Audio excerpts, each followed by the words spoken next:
안녕하세요. 아래 한글로 책 만드는 아저씨입니다. 오늘은 글자 모양 기본 수준보다는 조금 높은 수준의 글자 모양 만들기 방법 한번 확인해 보겠습니다. 여기 서식 도구 상자에 있는 폰트 정하기, 폰트 크기, 그리고 굵게, 기울기, 밑줄, 취소선, 글자색 이런 것들은 기본적으로 다루는 내용이라고 했죠. 글자 모양을 좀 더 자세하게 다루기 위해서는 서식에서 글자 모양 상자를 여시면 되는데 단축키는 Alt L입니다. Alt L 누르면 글자 모양 도구 상자가 뜨게 됩니다. 여기서 폰트 크기 그리고 폰트를 정하고 상대 크기, 글자 위치, 장평, 자간 요게 아주 고급 수준의 글자 모양 다루기 내용인데요.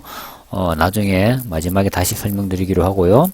속성들은 위에 서식 도구 상자에 있던 거랑 비슷한 것들이죠. 굵게, 기울이게, 그 다음에 밑줄, 취소선, 그리고 이거는 외곽선으로 글자 만들기, 그리고 이거는 그림자, 이거는 양각, 음각, 그리고 위첨자, 아래첨자, 그리고 모든 글자에 들어갔던 속성들을 제거하는 보통 모양으로 돌아가기, 이런 것들이 있습니다. 한 번씩 눌러보시고 하면 어떤지 금방 이해가 되실 것 같아요. 블록으로 설정하신 뒤에 Alt L을 누르시고 글자 모양 상자를 띄운 뒤에 굵게는 해보셨고, 여기서 기울기도 밑줄도 취소선도 해보셨죠. 외곽선 한번 해볼까요? 이렇게 미리 보기를 할 수 있게 되어 있습니다. 그리고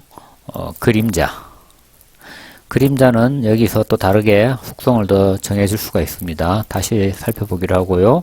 그리고 이거는 양각, 그리고 이건 음각, 네, 그리고 이건 위첨자, 아래첨자, 그리고 이거는 글자 속성 없애기, 그리고 이거는 글자색과 글자의 바탕색을 넣을 수 있는, 한번 실제로 해보겠습니다.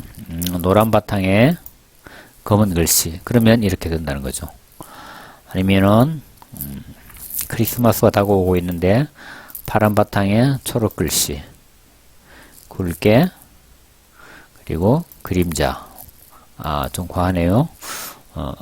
밑줄, 기울기, 이런 식으로 이렇게 속성들을 정할 수가 있습니다. 그리고 아까 말씀드렸던 것처럼 음영색을 없애고 글자색도 검은색으로 간 뒤에 그림자가 있었는데, 그림자에 더 확장된 속성을 보시면 비연속 그림자가 있고 연속 그림자가 있습니다. 비연속 그림자는 글자와 그림자가 연속적이지 않은 것, 글자가 공중에 떠 있는 듯한, 정말로 빛에 의해서 그림자가 생긴 그런 효과가 나는 거죠. 연속을 누르시면 그림자가 글자와 그림자가 이렇게 연속된 모습으로 나타납니다. 빛에 의해서 생긴 그림자라기보다는 이런 입체 모양의 글씨처럼 보이는 그런 효과가 연속 그림자가 되겠습니다. 그림자의 크기를 이렇게 수치를 조정해서 짧게 좀 줄이거나 그리고 더 늘릴 수도 있겠죠. 그리고 이 확장해서 밑줄은 기본에서 밑줄 긋기, 또 서식 도구 상자에서 밑줄 긋기가 있지만 확장해 오시면 밑줄 위치가 아래쪽, 위쪽에 밑줄이란 말이 좀 이상하지만 줄의 위치를 글자보다 위쪽에도 설정할 수가 있게 되어 있습니다. 모양을 두 줄로 또 빨간색으로 이렇게 한번 해볼까요? 이렇게. 우리가 일반적으로 그냥 평범한 밑줄로도 충분하지만 이렇게 모양을 다르게 하고 싶을 때는 글자 모양 창을 여셔서 확장 탭에서 설정해 줄 수가 있습니다. 그리고 테두리 배경도 있는데, 글자에 테두리 넣을 일은 잘 없죠. 보통 글 상자나 표가 있기 때문에 그것을 활용하고 이 글자 모양에서 이 속성은 잘 활용하지는 않습니다. 하지만 그런 기능이 있다는 건 알고 계시고, 글자의 배경색 한번 해볼까요? 글자의 면색 설정 하면 글자의 배경색이 들어가게 되겠죠. 기본에서 글자색, 음영색과 어떻게 배치가 되는지 한번 볼까요? 자, 오렌지색과 노란색 두 가지를 했는데 이 배경색이 더 우선하네요. 그죠? 없음으로 하면 주황, 음영색을 넣었던 이것이 먹히는군요. 자, 다시 하겠습니다. 모든 글자 속성을 제하고 글자 색은 검은색, 음영은 없음, 보통 글자 설정 이렇게 돌아왔죠. 음영을 보면 형광펜이랑 비슷한 효과를 낼 수가 있겠죠. 노란 바탕을 해주시면 이렇게 형광펜을 칠하는 것과 같은 비슷한 기능을 한다는 것을 알 수가 있습니다. 그러나 우리 여기 메뉴판에 이 서식 메뉴에서 형광펜 그리기 기능이 있습니다. 자, 형광펜 색깔을 정한 뒤에 이렇게 하면, 아니면 없음 해서 하면 없어지고, 또 색깔을 주황색으로 해서 그리면 형광펜이 그려지고. 그러면은 글자 속성에서 음영을 넣는 것이랑 이 형광펜의 차이는 어디에 있느냐 하면, 미리 보기를 해보시면 형광펜은 이렇게 미리 보기에 나타나지 않죠. 그러니까 문서를 편집하면서 내가 나 혼자만 주목해야 되겠다 싶은 부분에 형광펜을 칠하시면 됩니다. 그러나 음영을 넣은 부분은 PDF로 출력을 한다거나 종이에 인쇄를 할 때 그대로 나타납니다. 물론 형광펜으로 한 것도 나타나게 할 수 있는 옵션이 있습니다.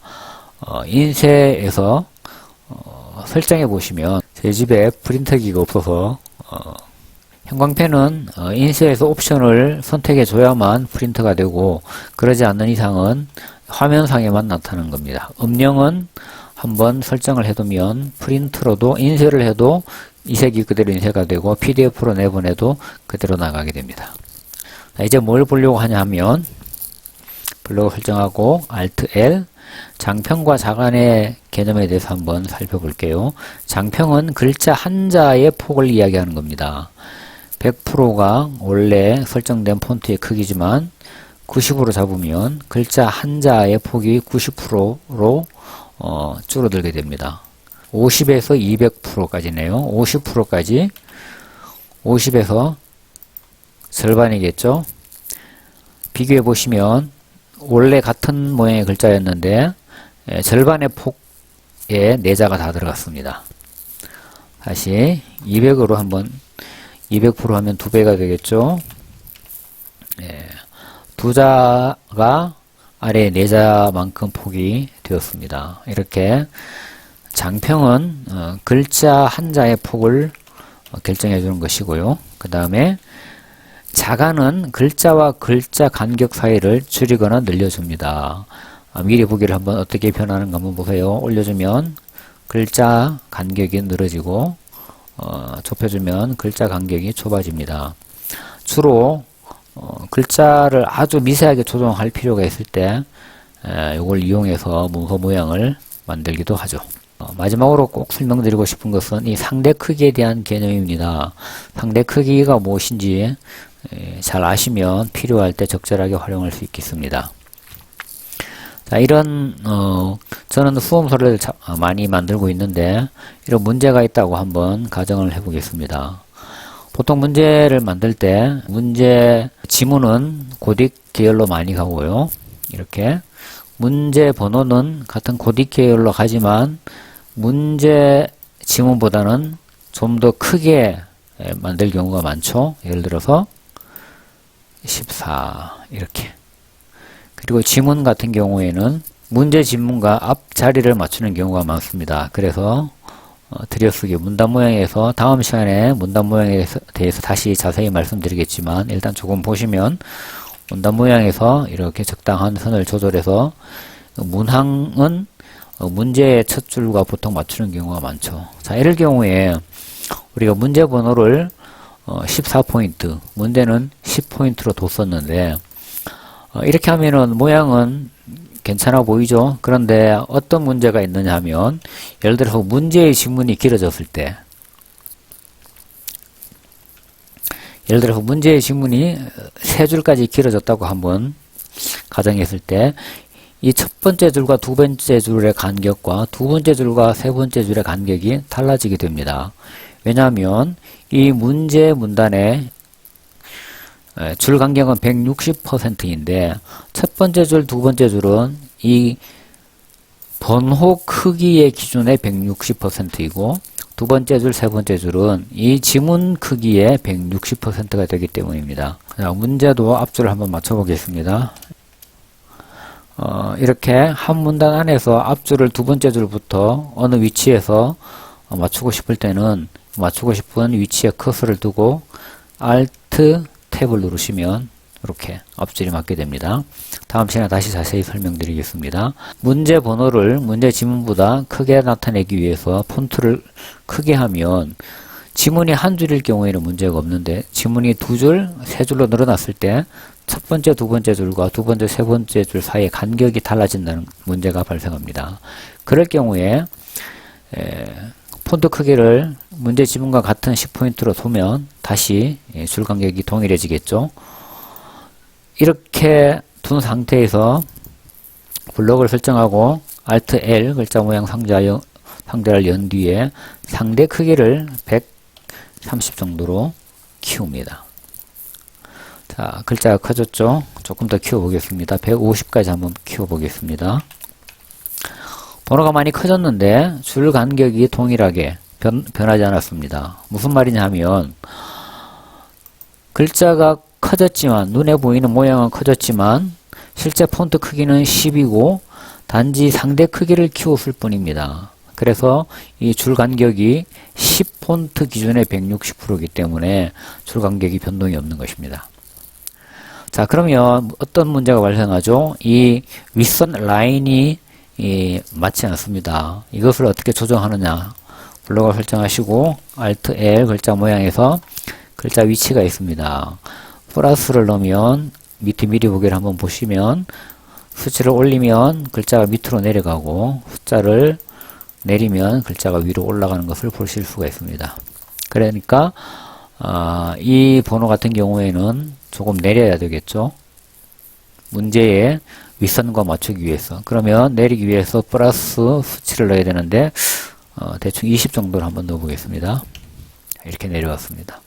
비슷하게 맞았죠. 다시 한 5%만 더 올려 보겠습니다. 이러면 라인도 맞고 그리고 줄 간격에도 영향을 주지 않는 문제 번호를 만들 수가 있습니다. 문제 지문과 같은 폰트를 사용했기 때문에 글자가 커져도 조금 더 눈에 확 띄지는 않죠. 그래서 240 말고 250 이렇게 바꾸면 되겠죠. 더 굵은 폰트로 이렇게 했습니다. 그리고 앞줄 맞추기 이런 식으로 글자 크기, 상대 크기를 활용하시면 필요한 곳에 적절하게 사용할 수 있겠습니다. 문제 번호를 만드는 방법은 이거 외에 글 상자를 사용하시는 분들도 계시고 이 줄 간격을 0%로 잡아서 이 문제와 지문을 다른 문단으로 사용하시는 분들도 계시는데요. 다음 시간에 한번 다시 말씀드리도록 하겠습니다. 자, 아까 여기서 장편과 자간을 이야기했는데 단축키가 있습니다. 보시면 자간 같은 경우에는 Alt Shift N입니다. Narrow 이렇게 누르면 1%씩 계속 작아집니다. 넓게 하는 것은 Alt Shift W Wide 한 번씩 W를 누를 때마다 1%씩 늘어납니다.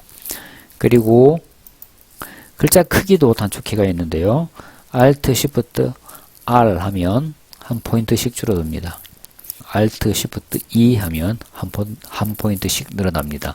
참고하시면 좋겠습니다.